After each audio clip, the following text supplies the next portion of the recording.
Hello guys, నేను మీ village boy Amos. అయితే ముచ్చటేందంటే నేను కంది చేను దగ్గరికి వచ్చిన.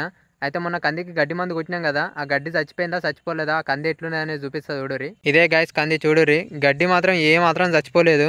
కందికి అయితే ఏం ఎఫెక్ట్ కాలేదు, కానీ గడ్డి మందు వల్ల అసలు గడ్డికి కూడా ఏం ఎఫెక్ట్ కాలేదు, అందుకే అది ఏం చచ్చిపోలేదు. నేను మొన్న కొట్టిన దాంతో సెకండ్ టైం అది అయినా కానీ అసలు గడ్డి ఇంత కూడా తాగడం లేదు. ఇది అసలు ఏందో ఏమో అర్థం కావట్లేదు. ఇది అసలు ఇంకేం మందు కొట్టానో అర్థమైతలేదు దీనికి. కంది గడ్డి వల్లనే లేస్తలేదు కంది చెట్టు అయితే. ఇంకోటి ఏంటంటే నేను వెనకాల కడీలు కనబడుతున్నాయి కదా, అవే వాటిని దొడ్డి అంటాం మేము, అంటే కొందరు పశువుల కొట్టమంటారు కదా అదన్నట్టు. అయితే నేను పుట్టినప్పటి నుంచి అయితే ఇక్కడ ఏం కట్టేయలేరు, అంటే నేను పుట్టక ముందు ఇక్కడ ఎడ్లను అయితే కట్టేసేవాళ్ళు అంట. నీ కంది చేనుకి వచ్చినప్పుడు ఇగో ఇక్కడ చిప్పల చెట్టు కనబడ్డది, దీని చిప్పలకాయలు అయితే అవుతున్నాయి. ఇంకోటి ఏంటంటే చిప్పలకాయ కాకముందుకు ఇది ఎట్లుంటుందో చూపెడతా చూడురి. ఈ చిప్పలకాయ కాకముందుకు అయితే ఇట్లుంటుంది, దీనివల్ల చిప్పలకాయ అవుతుంది.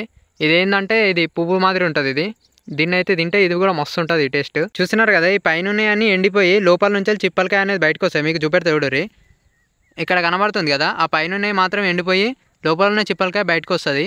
ఇట్లా దాంతో చిప్పలకాయ మొత్తం పెద్ద అయిపోతుంది. ఈ చిప్పలకాయ పువ్వు ఉంది కదా, దీని టేస్ట్ ఎట్లుందో తిని చెప్తా. మంచిగానే ఉంది కానీ కొద్దిగా ఒగరొగరు ఉంటుంది, కాకపోతే బాగానే ఉంటుంది. చూసారు కదా, నేను వెనకాల కనబడుతుంది కదా కాలువ, ఆ కాలువ వల్ల మస్తు మందికి నష్టం అయితే జరిగింది. ఆ కాలువ పేరు అయితే నేను మెన్షన్ చేయాలనుకోవట్లేదు. అయితే ఆ కాలువ వల్ల మా భూమి కూడా మస్తు అయింది. కాలువ కొద్దిగా అటు అయింది, భూమి కొద్దిగా ఇటు అయింది.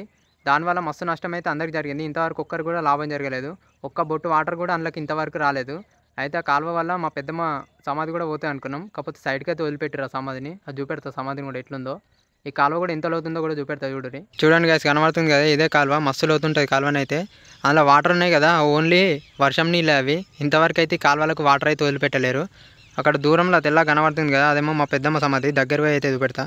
ఈ కాలువ వల్ల మా భూమి కొద్దిగా అటు అయింది, కొద్దిగా ఇటు అయింది.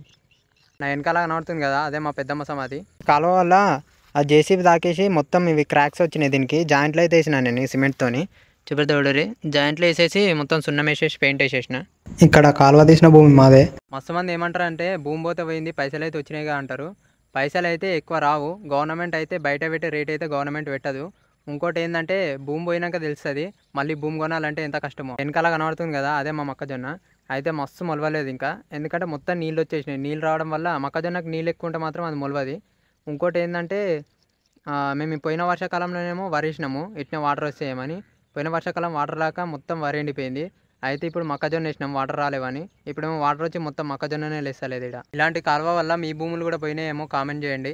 ఈ వీడియోని లైక్ చేయండి, షేర్ చేయండి, కామెంట్ చేయండి, అండ్ సబ్స్క్రైబ్ చేసుకోవడం మాత్రం మర్చిపోకండి. Thank you.